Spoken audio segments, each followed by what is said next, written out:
성도 여러분, 저는 오늘 후회와 해결한 제목으로 금요일 말씀을 잠깐 드렸는데 그날은 많이 참석하지 않았고 이 말씀을 또 다시 드려야 되겠다는 마음이 왔습니다.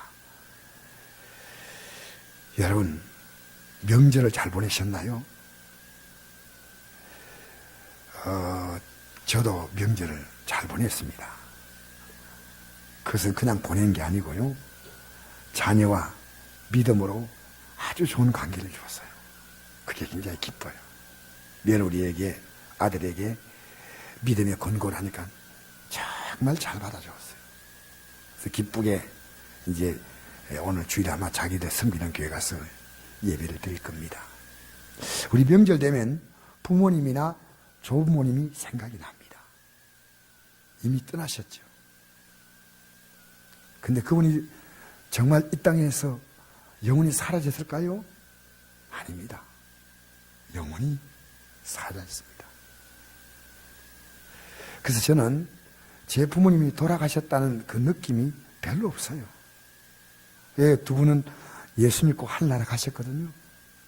여러분이 얼마나 사셨습니까? 라고 물을 때 내가 앞으로 사는 생이 얼마 안 남았어, 이쪽에 관심이 있으면 여러분이 구원받은 믿음이 아직 서지 못한 사람이에요.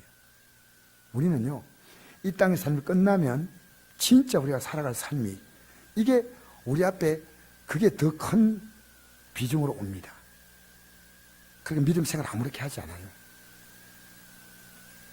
여러분, 이 생의 삶은 마치 구정에 우리 휴가 3박 4일, 2박 3일 이렇게 보냈잖아요. 그거 같아요. 그리고 자기 삶의 현장으로 돌아가지 않습니까? 성경을 보면요, 주께서 보시기에는 천년은 금방 지나간 하루 같고 밤에 한때 자다가 잠깐 눈 뜬 시간이라고 이 성경이 말한 거예요. 제가 하는 말 아니에요. 자다가 일어나서 물 한 마시고 소변 보고. 그래서 여러분, 시편에 보니까 주의 교훈으로 나를 인도하시고 후에는 영광으로 나를 영접하시니. 믿음 없는 사람 뭡니까? 영원한 형벌로 그를 데려가는 거죠. 이게 꼽힌 사람이 구원받은 사람이에요. 그래서 저는 제 자녀가요, 믿음으로 사는 것 외에는 큰 관심이 없어요. 왜? 믿음으로 살면 모든 복이 다 따라오는 거예요. 내가 일일이 신경을 쓸 필요가 없어요. 그들이 주님의 손 붙잡고 인생을 헤쳐나간대요. 그나마 연약한 믿음은 자녀가 있으니까요, 그 믿음 가지고 자기들 인생을 부모의 걱정 안 끼치고 살아요. 영건 하늘에서는 주에 누가 내게 있으리요, 땅에서는 주밖에 내가 사모할지 없나이다. 여러분, 하나님의 인생들에게 겁주고 우리의 삶을 목을 조고 주일날 되니까 딴 데 가지 말고 예배당 나와, 그런 분이 아니에요. 여러분, 진짜 성공이 믿음이라고 느끼면 그게 구원받은 사람입니다. 그리고 지금 내가 사는 환경이 어찌하든지 미래에 대해서 기대가 되는 거예요. 왜? 내 능력이 아닌 하나님이 지금 내 인생을 이끌어 가시는 거예요. 그래서 주의 그 나를 인도한다 했지 않습니까?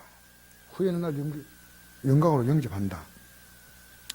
그래서 성경을 보면 창세기에는 이렇게 나옵니다. 이 세상 만물에 대한 위치가 나옵니다. 태초에 하나님이 천지를 정했다. 이때는 아무것도 없었잖아요. 그런데 신약에 들어와서는요, 요 시작이 마태복음 아닙니까? 아브라함과 다윗 자손 예수 그리스도의 계보라.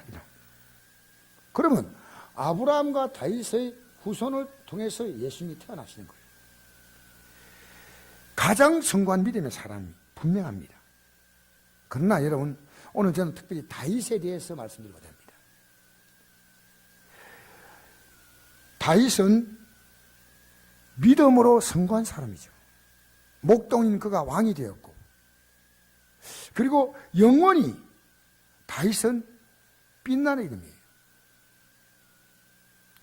근데 이 다윗이 한때나마 생애 아주 부끄러운 사건을 경험했습니다. 정말 그 일생의 치욕적인 사건이 하나 있습니다. 그것이 사무엘하 11장 12장에 기록되어 있는데, 부하의 아내를 간통하고 그 남편을 아주 정말 교활하게 살인합니다. 죽게 만듭니다. 그리고 그 아내를 빼앗아서 자기 아내로 삼는 사건이에요. 다윗은 이 사건을 크게 후회하고 하나님 앞에 정말 뜨거운 눈물로 기도합니다. 다시 이렇게 살지 않겠다고. 제가 소리를 갑자기 확 버린데, 아무리 질러도요, 이 다윗이 돌이킨 그 느낌을 줄 수가 없을 만큼 다윗은 확 바뀌었어요. 저도 옛날에 돈을 너무 사랑했습니다. 그리고 저로 확 바뀌었는데 다윗만큼 바뀐 건 아닌 것 같아요. 그래도 여러분, 그가 다시 회복돼서 그런 아브라함과 다윗 자손 예수의 세계란 이 계보 속에 들어간 거예요. 그런 자기의 생을 자기 아들 솔로몬에게 이렇게 유언합니다. 내 아들 솔로몬아, 너는 내 아버지 하나님을 알고 온전한 마음과 기쁜 뜻으로 섬길지어다.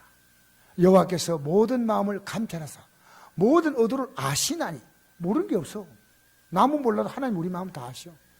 내가 만일 그를 찾으면 만날 것이요, 만일 내가 그를 버리면 그가 너를 영원히 버리시리라. 여러분, 이 땅을 떠날 때 자녀에게 뭘 유언하겠습니까? 싸우지 말고 잘 먹고 잘 살아라. 너희들끼리 형제끼리 싸우면 안 돼? 언론 좋게 살아? 그게 유언입니까? 이 다윗은 솔로몬에게 이렇게 유언했습니다. 여러분, 세상을 살아가면서 후회가 없이 살아온 사람은 거의 없습니다. 성경에 등장하는 인물 가운데 후회하지 않고 살았던 사람이 거의 없다고 해도 과언이 아닙니다. 젊은 시절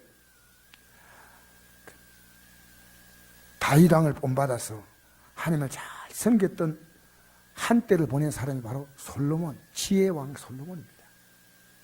근데 솔로몬은 그 하나님을 중도해서 설거머니 포기했습니다. 여러분, 예배 포기하지 마세요. 예배가 한 걸음 한 걸음 물러가지 마세요. 여러분, 이 세상에서 하나님 섬기는 것보다 귀한 시간이 있습니까? 그렇잖아요. 예배가 설금설금 물러가면요, 목사의 가슴이 퉁퉁 떨어져요. 하나님 가까이 있는 게 복인데. 근데 물러갔던 분들이 앞으로 예배 나오면요, 얼마나 제가 힘을 얻는지 몰라요. 왜? 그분이 잘 되는 게 제가 하나님 앞에 인정받는 거 아니겠어요? 여호와를 가까이 하면 내게 복이다. 할렐루야. 근데 이 다윗은, 이 솔로몬은요, 자기 인생을 전도서 전체를 둘로 나누었습니다. 헛되고 헛되며 헛되고 헛되니 모든 것이 헛되다. 여러분, 제발 속지 마세요. 여러분, 믿음으로 살면요, 헛됨과 참됨을 구분하게 됩니다. 예배당 나와도 여전히 헛됨의 삶의 시간, 에너지를 다 쓰고 거기다 물질을 쏟고 거기다 마음을 두고 삽니다. 저는 이 분별력이 들어왔어요. 다윗은요, 솔로몬은 죽기 전에 그걸 깨달았어요. 헛되고 헛되며 헛되고 헛되니, 이런 거 듣긴 잘 들어. 근데 아직도 헛되에 못 벗어나고 있는 거예요. 여전히 헛됨의 삶을 살고 있다, 그 말입니다. 이 결론입니다. 13절이 전도서의 마지막 결론이에요. 이래 결국을 다 들었으니 하나님을 경외하고 그의 명령을 지킬지어다. 이것이 모든 사람의 본분이니라. 다윗 왕은 자신이 부하의 부인과 간통하고 임신한 사실이 알려질까 봐 그 남편을 계획적으로 죽입니다. 이 사실을 나단 선지자가 알고 하나님께서 나단 선지자 가서 왕에게 얘기해라. 여러분, 이런 말을 왕에게 고발하는 그는 스스로 죽음을 자초하는 겁니다. 절대로 왕이 가서 말 못합니다. 나단 선지자는요, 목숨을 걸고 왕을 찾아왔어요. 그리고 왕에게 말합니다. 그런데 어찌하여 하나님 말씀을 그대로 준다는 거예요. 내가 여호와의 말씀을 업신여기고 나보기에 악을 행하였느냐? 내가 칼로 헷사람 우리아를 치되 암몬 자손의 칼로 죽이고 그의 아내를 빼앗아 내 아내로 삼았도다. 이제 내가 나를 업신여기고 헷사람 우리의 아내를 빼앗아 내 아내로 삼았은즉 칼이 내 집에 영원토록 떠나지 아니하여 하셨고. 저는 예배 시간에 사람이 움직이면요, 굉장히 제가 불안해요. 정말이에요. 가능한 한 여러분 예배 시간은 자리를 다 지켜 앉으세요. 얼마나 우리 줄 성령이 귀한지 몰라요. 할렐루야. 여기 두 번 거쳐서 여호와의 말씀을 업신여기고 나를 업신여기고. 여러분, 저는 하나님 말씀 업신여기고 신앙생활 오래 했습니다. 관심이 없어요. 예배당 나와가지고 아멘하고 막 찬송 부르면 막 힘차게 부르고. 근데 하나님 말씀을 저는 업신여겼어요. 솔직히 살련대 관심도 없고 회개도 관심이 없었고 그렇게 살았습니다. 이 다윗 같은 사람이 믿음이 좋은 사람이에요. 아주. 근데 업신여겼다는 거예요. 여러분, 인생은요, 하나님을 아는 지혜를 가지면요, 절대로 후회할 것이 없어요. 그가 지은 죄에 대해서 제가 잠깐 여러분에게 언급해 드리겠어요. 오늘 일부 예배 드리니까요, 그런 얘기 하시더라고요. 어떤 분이 다윗이 어떻게 간음했는가를 좀 자세히 알려주세요. 그래. 그 대충 얘기하지 마세요. 그래서 내가 할 수 없이 오늘.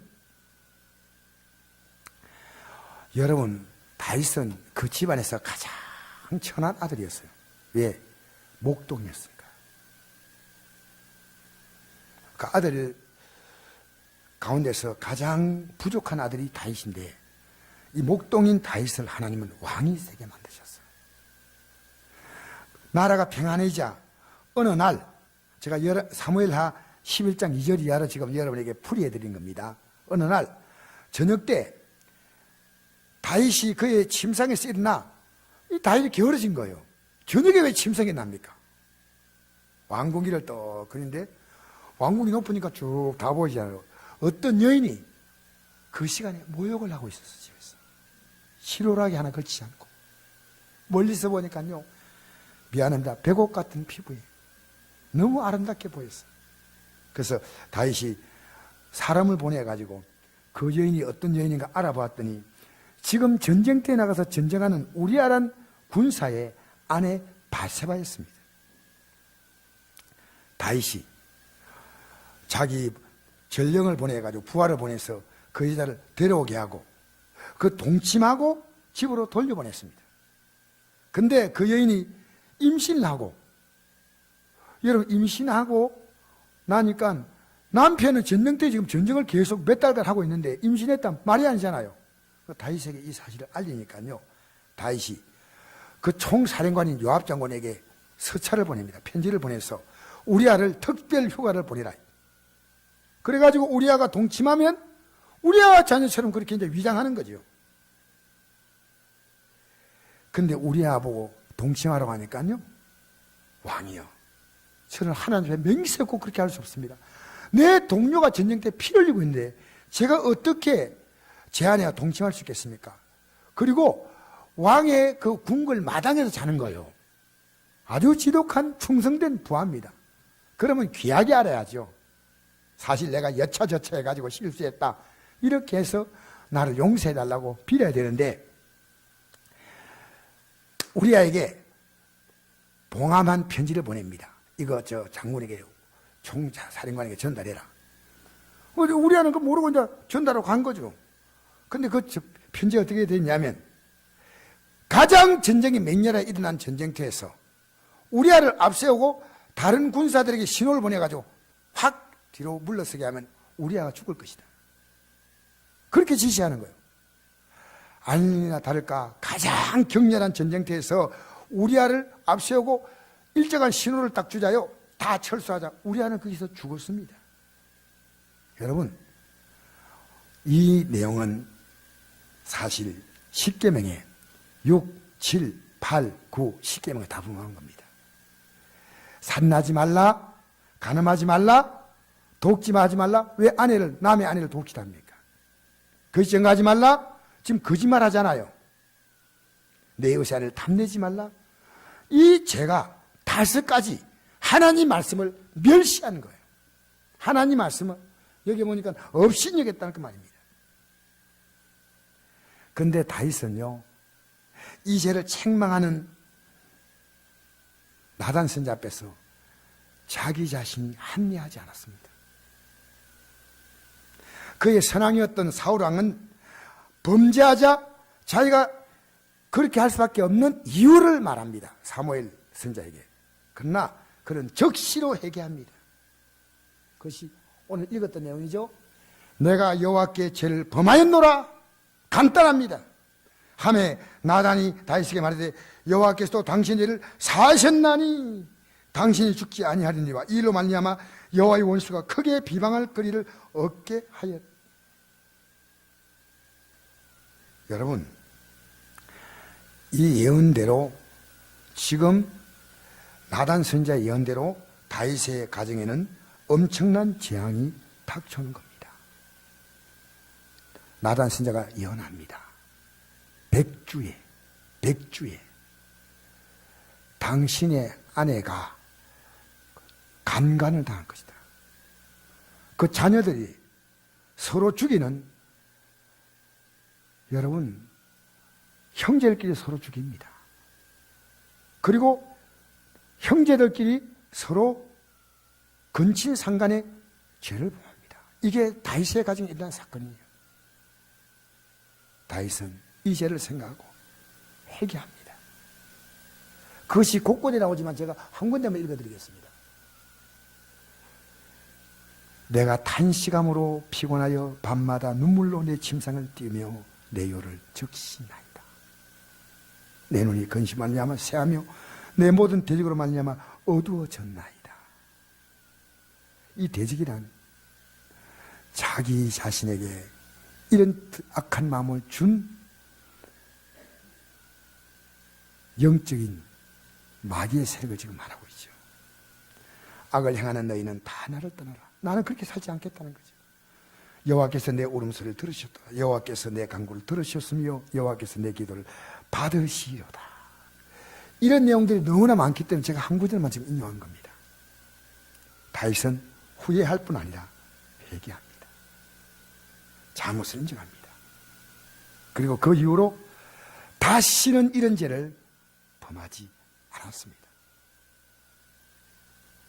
여러분, 로마서에 보니까 이런 말씀이 있습니다. 그들이 듣지 아니하였느냐? 그렇지 아니하니 그 소리가 온 땅에 퍼졌고 그 말씀이 땅까지 이르러도다 하였느니라. 내가 하나님 말씀을 다 전했는데 백성들 안 들었어요. 여러분, 이스라엘이 뭐 대단한 나라로 생각하지 마세요. 이 지구상에서 가장 음란하고 더러운 나라가 이스라엘입니다. 아셔요, 여러분? 세계 최대 동성애 축제가 열린 것이 이스라엘 수도인 텔아비브입니다. 지금 이스라엘에서는 예수 믿는 사람이요 3%가 안 됩니다.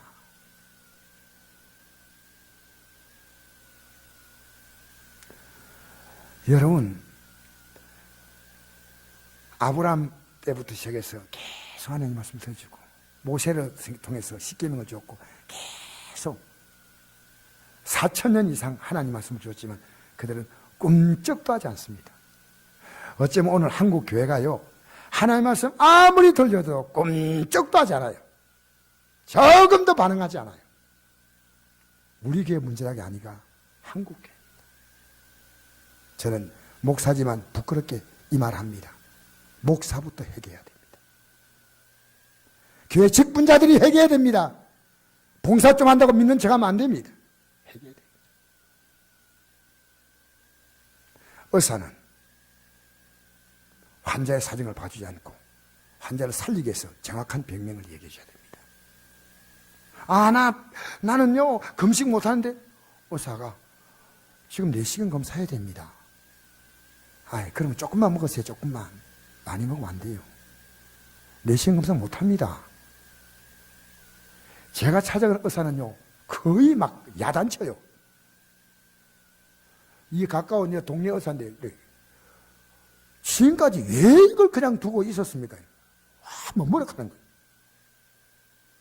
내가 돈 주고 병원 왔는데, 막 뭐라 해. 저는요, 사실 죄송합니다. 축농증인지 몰랐어요. 근데 여기에 안동에 어떤 의사가 나보고 있대요. 아니, 축농증을 이렇게 두고 오랫동안 어떻게 했었냐고. 막 뭐라 하더라고요. 되게 고마워요. 실컷 더 머리도 해도 괜찮아요. 왜? 축농증이 내게 있었구나. 알면 이제 고치면 되잖아요. 저는 몰랐어요. 여러분, 주님께서요, 듣지 아니하였느냐? 다 들었다는 거예요. 그렇지 아니하니 그 소리가 온 땅에 퍼졌고 그 말씀이 땅끝에 이뤘다는 거예요.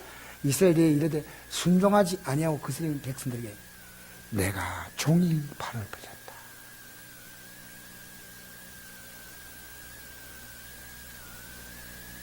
여러분, 저는 어제 저녁에 기도회 때 아무도 안 남았어요. 저녁 기도가 있는데요. 아내하고 저하고요.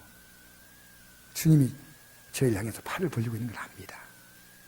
그러니까 우리는 보통 때와 똑같이 기도했습니다. 우리의 도움을 주겠다는 겁니다. 도움을 주겠다는 거예요. 얼마나 좋습니까? 할렐루야. 그런데 이걸요, 무참히 그들은 거절했습니다. 다윗은 주님 손 벌리니까 덥석 잡았잖아요. 제가 죄인입니다. 그러니까 이스라엘 나라가요, 하나님의 심판을 스스로 자초했던 겁니다. 변명의 여지가 없습니다. 회개할 기회를 주어도 거부한데, 회개하면 회복이 되는 겁니다. 여러분의 삶의 판단의 근거가 뭡니까? 세상 기준입니까? 여러분 느낌이에요? 여러분 마음이에요? 여러분, 하나님 말씀에 기록된 대로요, 이 명절 만나서 어머님 막 이러고 하지 마시고요, 진짜 부모님 공경하세요. 오늘 부모님 공경한 자녀 찬다는 것은요, 천에 하나입니다. 천에 하나. 여러분, 부모님 공경 못하면서 무슨 하나님 복을 받겠다는 겁니까? 내 생명의 통로가 부모님 아닙니까? 부모님 속을 벅벅 끓으면 어버이날 막 카네이션 심고 엄마 사랑해. 여러분, 그러면 안 돼요.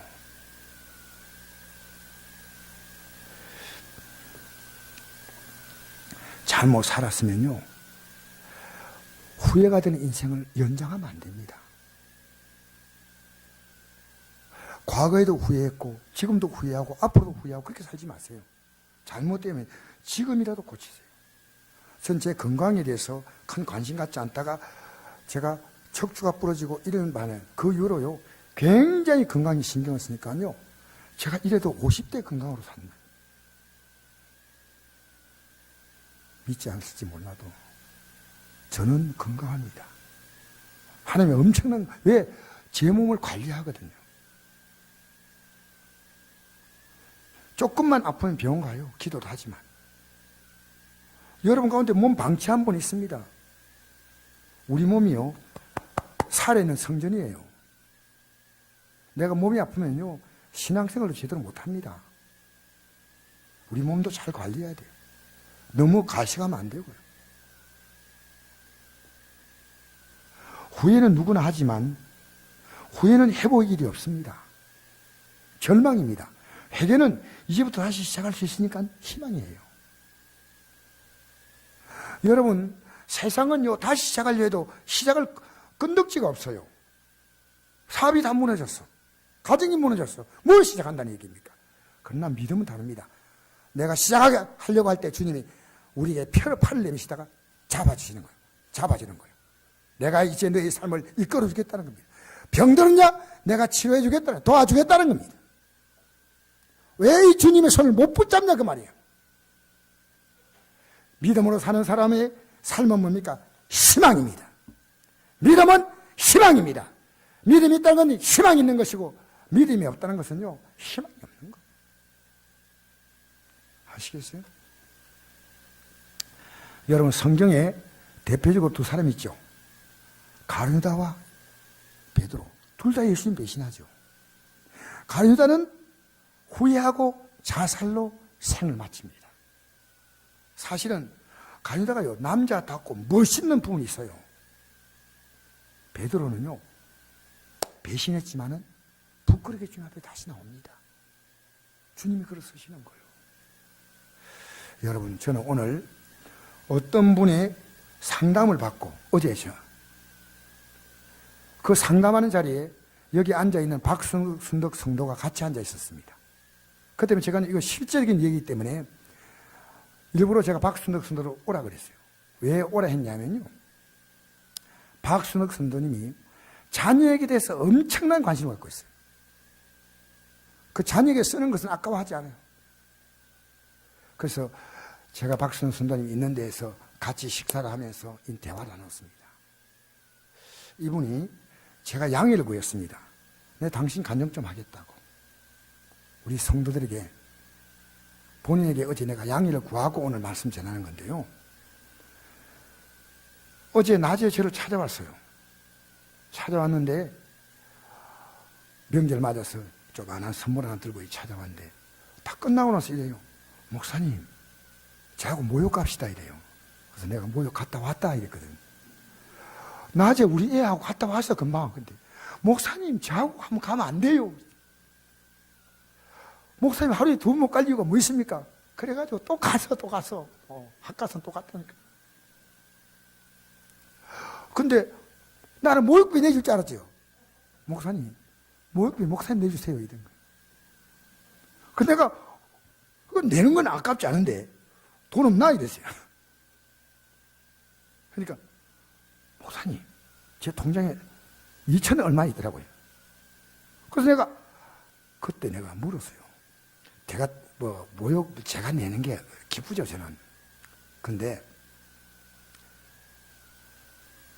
제가 그분이 서울 사신데 안동에 온다고 하니까 아내가 통장에 있는 돈을 싹 다 빼보세요. 그래서 통장이 지금 펑떡 비었다고 하면서 목욕탕에서 제가 얘기를 하는데요. 이분과 아내의 마음은 같은 마음이에요. 자식을 위해서 돈을 쓰는 것은 절대로 아까워하지 않아요. 여러분, 공무원 월급 얼마 받냐 물었더니요, 한 5, 6만 원 받는다 하더라고요. 근데 자기 쓸 것은 없대요. 모욕비까지 없어. 밥도 어제 사줬어요. 밥도. 내가 못한 게 기차는 타고 갔나 싶어요.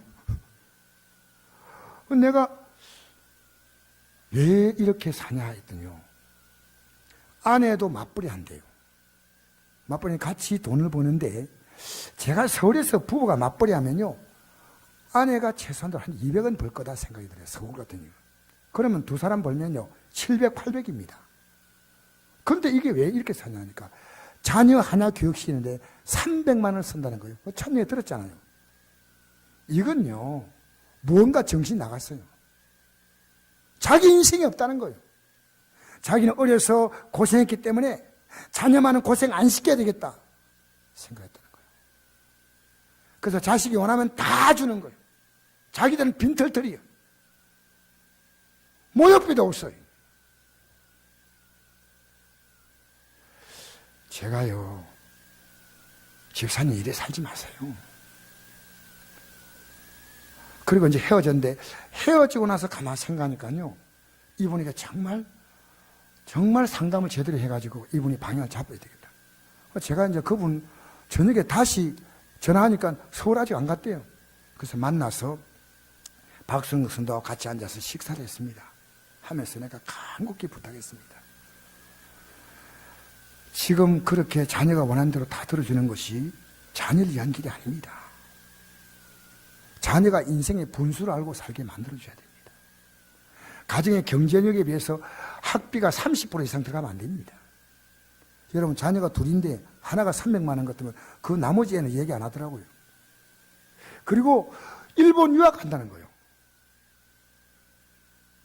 경제 능력이 안 됩니다. 제가요, 하나님이 우리에게 주신 삶은요, 여러분 성경을 보면 하나님은 성경이라 그렇지 않습니다. 내 아내를 사랑하고 내게 주신 인생을 전도서 보니까 즐겁게 살라.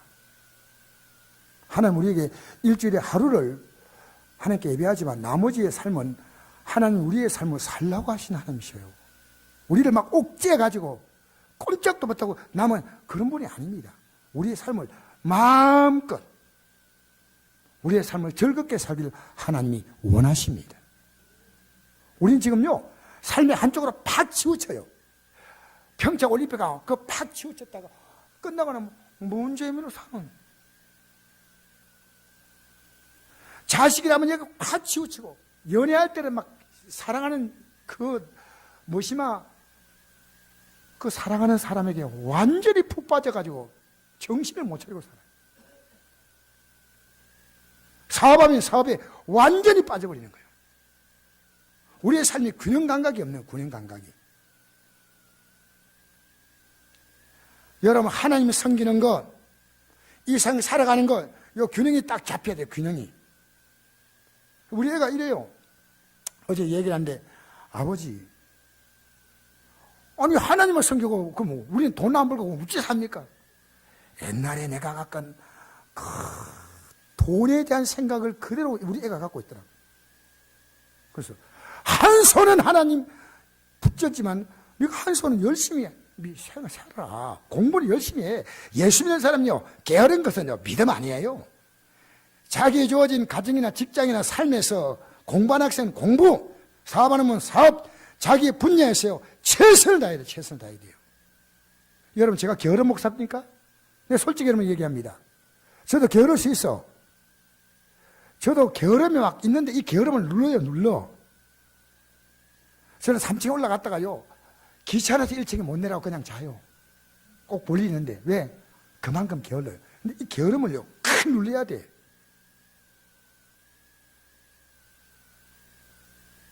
그래서 내가요, 하나님 우리 준 인생 그게 아니다. 미래를 준비해라. 미래를 준비해라. 비상금도 들어 아무것도 없대요. 한 푼도 없대요. 이게 뭡니까? 내가 성경 말씀을 얘기해 줬어요. 성경에 이런 말씀이 있습니다. 성경 여러분, 게으른 자요. 개미에 가서 그가 하는 것을 보고 지혜를 얻으라. 개미는 두령도 없고 감자도 없고 통째도 없으되 먹을 것을 여름 동안에 예비하여 추수 때 양식을 모으느니라. 여러분, 하루살이처럼 살지 마세요. 조금씩. 저도요 얼마 안 되지만은 조금씩 모읍니다. 왜? 급하면 써야죠. 여러분, 우리가 노후를 준비하는 것은 잘못된 거 아닙니다.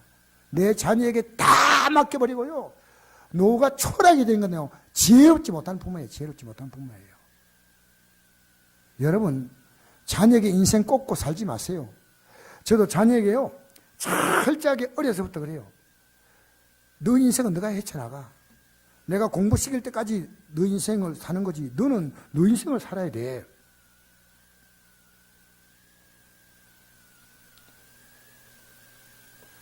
저는 자녀에게 부모를 기대지 못하게 만듭니다. 그래서 좀 부끄러운 얘기지만요, 자녀에게 뭘 하나 주더라도요 반드시 그의 정당한 대가를 얘기합니다. 그래서 자녀가 이번에도 캠코더가 제가 하나 있는데, 이게 캠코더가 좀 이제 이걸 좀 맞지 않더라고, 교회 서기가요.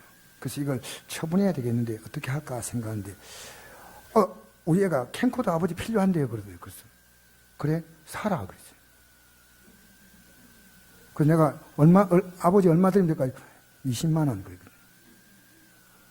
근데 가만히 생각하니까 이 아버지하고 자녀하고 관계가 너무 그래요. 그래서 내가 야 그냥 가져가. 안 돼요. 아버지, 공은 공이고 사는 삽니다. 그래가지고 얘가요, 계속 저를 아버지, 올라가면서 그래요. 올라가면서 핸드폰에 문자를 찍으면서, 아버지, 계좌번호 찍어주세요. 그 제가 계좌번호를 찍어줬어요. 찍자마자요, 3분 안에 문자가 찍었어요. 아버지 받으셨나요? 여러분, 내 자녀하고 내 사회 관계가요, 살벌하지 않습니다. 자녀에게 부모의 인생이 있고 너의 인생이 있다는 걸 가르치는 거예요. 여러분, 지금 부모님 세대가요, 과거보다 고생을 엄청나게 많이 하고, 지금 거꾸로 부모가 자녀에게 지금 효도하고 있어요, 효도. 세상 좀 거꾸로 가고 있는, 거꾸로. 그들은 부모에게 요구한 부모님에게 다 나온지 생각하는 거예요. 고마움이 전혀 없어요. 점점 요구하는 수준이 높아가고, 여러분 그거 감당했습니까? 제가 어제요, 우리 식당 같이 갔거든요. 제 아내하고 갔는데요. 명절 아닙니까? 일하는 일꾼이 없고 하니까 사장님하고 종업원하고 같이, 사장님하고 종업원이 한 사람인데, 보니까 사모님이요. 근데 제가 볼 때 초등학교 다닐 정도, 중학교 1, 2학년 된 애들이요. 이거 막 밀대 밀면서 음식을 나르고 있는 거예요. 이 자녀니. 근데 그들이요, 신나게 일하는 거예요. 기쁘게 일하는 거예요. 지금요, 부모님이 자녀 인생을 무기력하게 만들고 있습니다. 무능하게 만듭니다. 내가 당신 이렇게 살지 마라. 당신에게 자녀가 고맙다고 하면 인사하면 적이 있냐? 진실로 내 부모님이 이렇게 고생해서 나 공부시킨다고 생각 적 있냐? 하지 마. 당신 능력만큼만 하고 부모님의 인생도 있다는 걸 알고 당신의 인생을 챙겨라. 왜 이렇게 사냐? 언제까지? 어제 내가 저녁, 우리 박성순도 있으니까 알잖아요. 어제 내가 그 얘기했더니 박성순도 그러더라고요. 나도 이 자녀에게 돈을 안 줘야 되겠다. 이러더라고요. 여러분, 그래가지고 그분이, 목사님, 너무 감사합니다. 아내의 잘못도 아니고 당신의 잘못도 아니다. 이것은 우리가 고생했기 때문에 자녀를 고생시키지 않는다. 이건 아니야. 자녀는 인생에 부모님의 고생, 부모님의 가치, 부모님이 어떤 존재인가 알려주지 않으면 언제 그럼 쳐주겠습니까? 평생 철 안합니다. 아시겠어요? 그래서 제가 너무너무 이분이 고맙게 생각하고요. 목사님 같은 분이 서울에 있으면 제 가정이 달랐을 건데요. 제가 그 충고를 주고 싶어서. 여러분, 자기 분수를 알고 해야 돼요. 가정의 분수가 뭐냐? 저는 어려서 우리의 가정이 가난했다는 것이 제가 살아온 이 인생 능력이에요. 부모님이 제게 어떤 도움도 주지 않으니까요, 제가 헤쳐나가는 거예요. 여러분, 우리가요, 지금 잘못 살고 있다고 생각합니까? 여기 자녀들에게 부탁합니다. 부모님 마음에 아픔을 주지 마세요. 효도하세요, 효도. 내가 이랬습니다. 명절 때 아니면 애들이 바빠서 못 내오는데 너희들하고 나하고 10번 만나겠냐 20번 만나겠냐 이 얘기를 했습니다. 그리고 여러분, 하나님은 여러분의 삶을 소중히 하십니다. 여러분의 삶이 주를 섬기는 것 외에는 여러분의 삶에 여러분 일정한 부분을 할애하십시오. 여러분 가장 사랑하는 남편에게, 아내에게 여러분의 삶의 일정 부분을 할애하십시오. 자녀들은요, 자기들의 삶을 헤쳐나갈 수 있도록 여러분이 용기를 주십시오. 믿음을 주시고요. 제가 큰애 보고, 작은애 보고, 이 며느리 애 보고 이랬습니다. 애야, 신앙이 얼마나 중요한지 아느냐? 인생은 하나님 복 주면은 걱정할 게 없다. 근데 남자의 신앙은 아내가 책임을 갖고 있다. 나는 신앙이 내 인생의 모든 가치다. 왜? 나는 믿음 갖고 나서 후회한 적이 없다. 너무너무. 그러니까 너가 믿음으로 이렇게 잘 남편을 세우지 못하면 너희들하고 나하고는 끝이다. 내가 지금 반면에 내 아버지는 알겠습니다. 믿음 생활 열심히 하겠습니다. 사랑하는 성도 여러분, 우리가 명절이 왔다고 믿음이 휘청거리고 말이죠. 뭐 집안에 어떤 일이 생겼다고, 뭐 좋은 일이 생겼다고 하지 마세요. 딱 신앙의 균형 감각을 잡고요. 여러분, 지금 우리 시대에요, 효자, 효녀 찾는 것은요, 한대 별따기입니다. 왜? 부모님이 그렇게 교육한 거예요. 여러분, 성경의 원리대로 사십시오. 아시겠습니까? 그래서 내가 너무 감사한 게 왜 간증하냐면요, 그분이 너무나 귀하게 받는 거예요. 목사님 정말 감사합니다. 이제 제가 그래서 이걸 강압적으로 하지 마라. 왜? 이미 서로 그렇게 삶이 굳어 있다. 물리 치료받을 때 이 뼈가 부러지면요, 이렇게 돼 있는데 강제로 쭉 펴려 그러면 이게 근육이 파열돼 버립니다. 조금씩처럼 그렇게 서로 굳어 있는 삶은 조금씩 양보하면서 기도하면서 나가면 하나님이 풀어주실 것이다. 할렐루야. 여러분, 노가요, 하나님 은혜 안에서도 자녀와의 관계도 아름답게 하는 것은 지금부터 여러분이 하실 일입니다. 잘못했다면 회개해야 됩니다. 지금이라도 늦지 않습니다. 내가 지금 잘못 가고 있다면 오늘 회개하는 그리스도인들을 만난다는 게 쉽지 않습니다. 왜? 회개하면요, 그 사람이 바뀌어진 게 확 보여요. 확 눈에 들어옵니다. 얼굴빛과 말투와 삶이요, 보여요. 사랑하는 성도 여러분, 자녀에게 여러분 보이지 않게 교육하고 있습니다. 자녀가 여러분의 삶을 주목해 봅니다. 가장 무서운 교육은요, 부모의 일상 대화와 일상 삶이에요. 일상 가치관이에요. 오늘 우리는 이 땅에 살면서요, 다윗이 후회하는 삶을 끝냈습니다. 그리고 회개합니다. 왕은 그쯤은 괜찮아요. 그러나 다윗은 이걸 철저하게 회개했습니다. 여러분, 우리는 세상이 지금 대단하게 보이고 믿음은요, 너무너무 시시하게 보이는 거예요. 세상은요, 줌업 시키고 믿음은요, 줌아웃 시킨 거예요. 믿음은 너무너무 아무것도 아니에요. 아닙니다, 여러분. 믿음이 얼마나 귀한지 몰라요.